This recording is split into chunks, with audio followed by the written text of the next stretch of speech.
The first days of marriage are meant to be filled with joy, laughter, and dreams of a future together. For me, our honeymoon was supposed to be the perfect beginning to the life my wife and I had promised each other.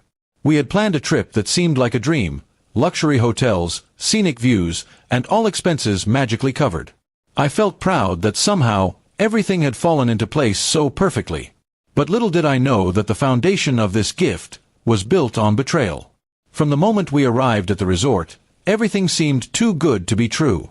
We were welcomed like royalty, upgraded to a suite overlooking the ocean, and pampered with services I couldn't have imagined affording on my own salary. I kept wondering how this was possible, but my wife kept telling me not to worry. She'd flash a smile and say, "You deserve this." I wanted to believe her because I trusted her more than anyone in the world. One evening, as we sat on the balcony sipping drinks, the uneasiness in my heart grew heavier. I finally asked her how we managed to get such an expensive honeymoon for free. She didn't answer immediately. Instead, she gave me a strange look, almost as if she had been waiting for this question. Then she laughed softly and leaned closer, whispering words that would cut deeper than any knife. "Relax, your boss paid for this trip, and for what I do in his bed." At first, I thought she was joking.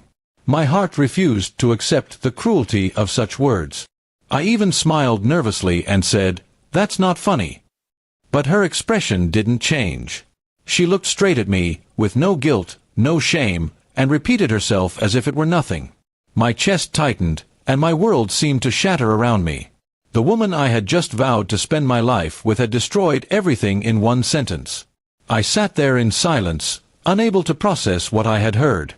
My mind raced back through the past months, the sudden closeness between her and my boss, the expensive gifts she brushed off as lucky finds, the way he had insisted on giving me time off for the honeymoon.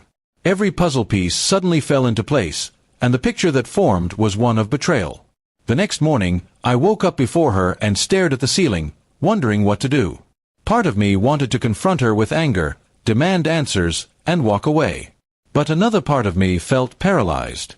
How could I go back home to the same job, knowing that my boss had been with my wife? How could I face either of them again? The shame and humiliation crushed me more than the betrayal itself. When she finally woke up, she acted as though nothing had happened. She cheerfully talked about breakfast, sightseeing, and shopping. Her casual attitude stunned me. It was almost as if she had revealed the truth simply because she thought I was powerless to do anything about it. That realization burned inside me. During our outings, I watched her closely. Every smile she gave me now felt fake. Every touch reminded me of what she had admitted. I kept quiet, but inside, I was planning my next move. I realized that silence was my strength. I didn't want to give her the satisfaction of seeing me broken. I decided that if she could betray me so effortlessly, then she didn't deserve to see my pain. As the days of the honeymoon passed, I grew colder. I stopped holding her hand, stopped laughing at her jokes, and stopped pretending that things were normal. She noticed the change but didn't say much. Perhaps she thought I would eventually accept the situation. She underestimated me. By the time we returned home, my decision was made. I went back to work with a heavy heart, forced to look into the eyes of the man who had not only betrayed me professionally but personally. I didn't confront him, not yet. Instead, I worked quietly, saved every piece of evidence I could gather, and started planning how to cut both of them out of my life. My wife tried to act like the perfect partner, but I no longer believed any of it. Every kind gesture felt like poison. I began distancing myself, moving my belongings slowly out of our shared apartment, and preparing the legal steps I would need. Divorce was not just a choice, it was survival. Weeks later, when I finally confronted her, she looked shocked. She probably believed I would stay trapped, too scared to lose my marriage or my job.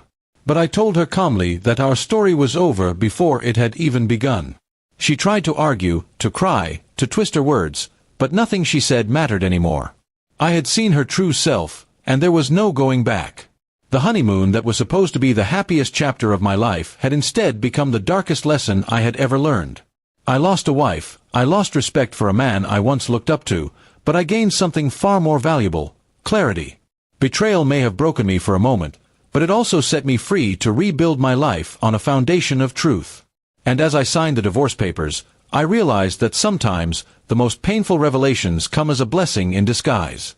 Her words on that balcony haunted me, but they also saved me from living a life built on lies. I walked away stronger, determined never to let anyone hold that kind of power over me again.